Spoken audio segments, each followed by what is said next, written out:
Bonjour. Lors de ma première vidéo, j'ai donné mon témoignage concernant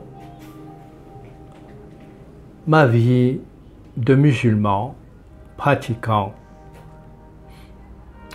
concernant ma religion que je connaissais et que j'ai apprise grâce aux frères musulmans, puis toutes les conditions qui ont fait qu'à un moment donné, j'ai quitté cette religion.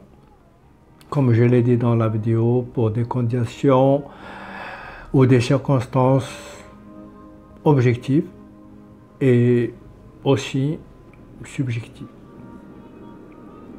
J'ai expliqué aussi comment je suis devenu apostat et puis comment j'ai fait un choix de vie différent, une foi totalement différente.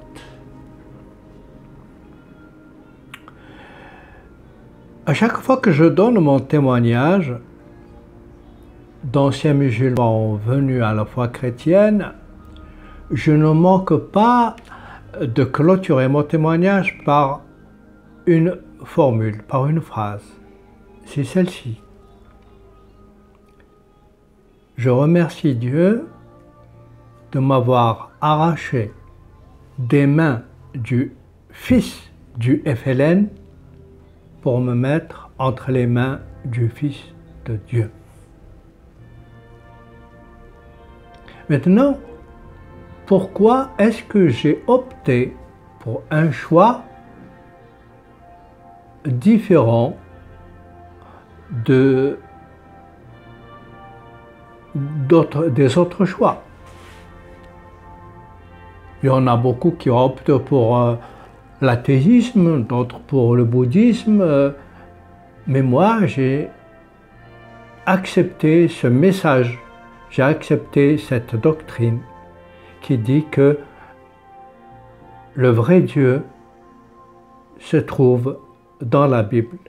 Et si nous voulons être vraiment sauvés et vivre une éternité auprès de Dieu, c'est grâce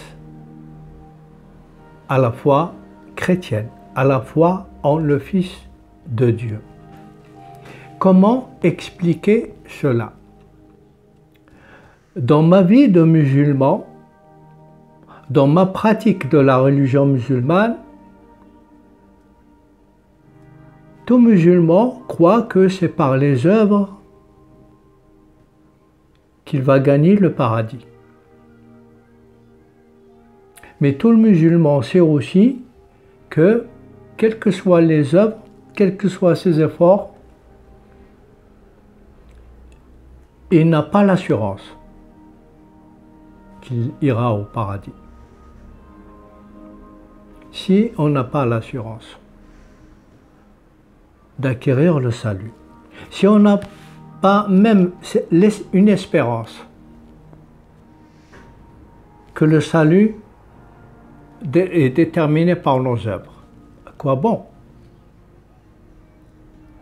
En lisant l'Évangile, j'ai compris pourquoi le salut ne dépend pas de la pratique, ne dépend pas des œuvres, mais dépend uniquement de la foi.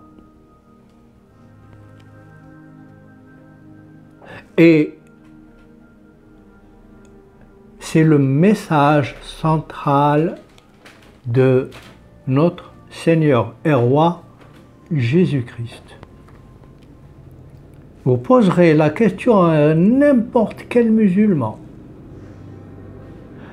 qu'il soit imam, qu'il soit savant d'Al-Azhar, ou qu'il soit docteur en théologie musulmane, ou en islamologie, pour qu'il vous dise quel est le véritable message de Jésus-Christ, il sera incapable, ou bien s'il le sait, il ne le dira, il le cachera, parce que c'est dérangeant pour la foi musulmane, pour la religion. Le message de Jésus-Christ, c'est la nouvelle alliance que Dieu a préparée pour l'humanité après avoir installé et mis en pratique la loi mosaïque. Dieu, en grand pédagogue, a décidé qu'il y ait une loi, qu'il va donner une loi à son peuple, son premier témoin, le peuple d'Israël, en l'enseignant. Cette loi va l'enseigner sur ce qu'est le péché et sur ce qu'est l'adoration du véritable Dieu, du Dieu vivant. Le premier témoin de Dieu, du véritable Créateur dans l'histoire de l'humanité, c'est le peuple d'Israël, c'est le peuple hébreu. Donc, Dieu a décidé qu'il y a la loi.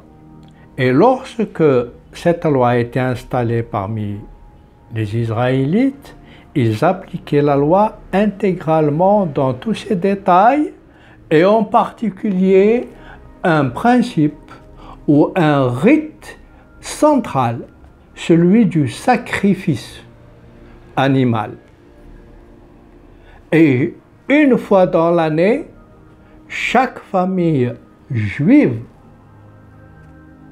prenait un animal, achetait un animal pour le sacrifier dans le temple. Ils allaient au temple de Jérusalem. Le sacrifice ne pouvait se faire qu'à Jérusalem, au temple. Aujourd'hui, est-ce que ce rite existe? Non, il n'existe pas. Pourquoi? Parce qu'il n'existe pas, parce que le temple n'existe pas, le temple de Salomon. S'il n'y a pas de temple, il ne peut y avoir de sacrifice animal. Et c'est un rite qu'aujourd'hui, les Juifs ne peuvent pas commettre. Pourquoi? Le rite du sacrifice. Parce que la loi de Dieu, ou la justice de Dieu, veut que le salaire du péché soit la mort. Il faut qu'il y ait effusion de sang pour que le péché soit pardonné. Et c'est pour cela que chaque famille, le moment venu, achetait un animal et amenait l'animal au temple pour le sacrifier afin qu'il soit pardonné pour les péchés commis pendant l'année. Aujourd'hui, il n'y a plus le temple, donc il n'y a plus de sacrifice. Il faut une raison, ou il faut plutôt une alliance nouvelle pour que la justice divine demeure toujours à l'œuvre. Et comme je l'ai dit et récité dans ma première vidéo, Dieu est à l'œuvre et Dieu a prévu un plan pour tout cela. C'est pour ça que l'Évangile déclare dans Jean 3,16 cette vérité. Dieu a tant aimé le monde qu'il a donné son Fils unique, afin que quiconque croit en lui ne périsse point, mais qu'il ait la vie éternelle. Voilà notre espérance, l'espérance de tout chrétien.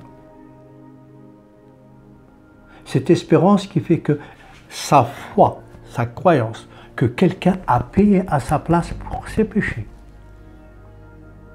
Quelqu'un a souffert, quelqu'un est mort, quelqu'un qui s'est sacrifié par amour pour lui afin qu'il soit sauvé.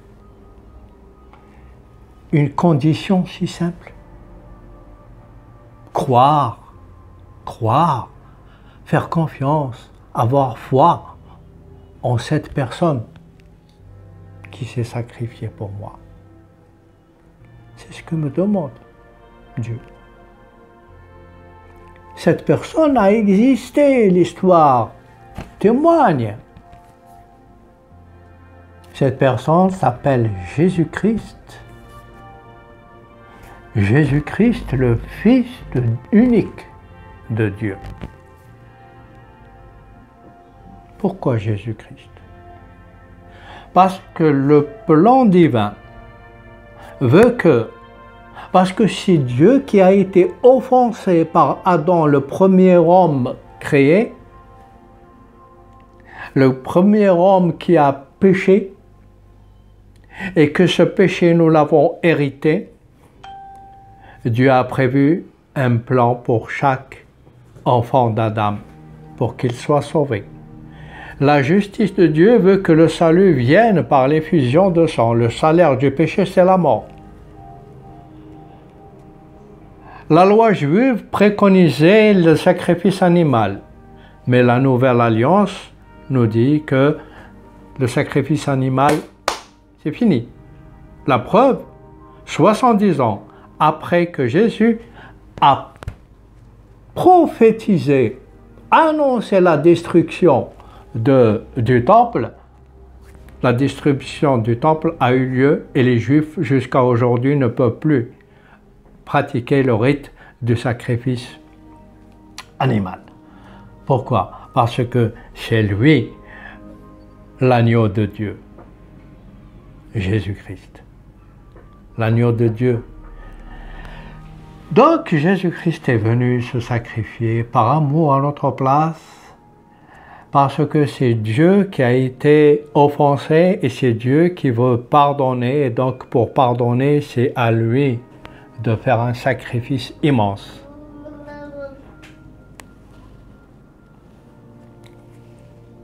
Ce sacrifice a eu lieu il y a 2000 ans. Mais malheureusement, avec l'islam, c'est une nouvelle alliance qui nous amène, l'alliance avec les œuvres. Mais qui est à l'origine de l'islam? C'est l'ennemi de Dieu. Parce que Jésus, avant de partir, a dit attention, après moi viendront des faux prophètes. Ils seront comme des loups, déguisés en agneaux. Les apôtres lui posent la question en lui disant « Comment les reconnaîtrait-on » La réponse est que l'arbre se reconnaît à son fruit. Le bon arbre donne de bons fruits et le mauvais arbre donne de mauvais fruits. Lorsqu'on regarde l'histoire de l'islam depuis Mahomet jusqu'à aujourd'hui, les fruits, quels sont les fruits que l'histoire nous donne, nous enseigne? Ce sont des mauvais fruits.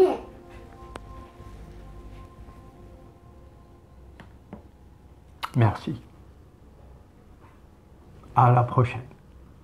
Soyez bénis.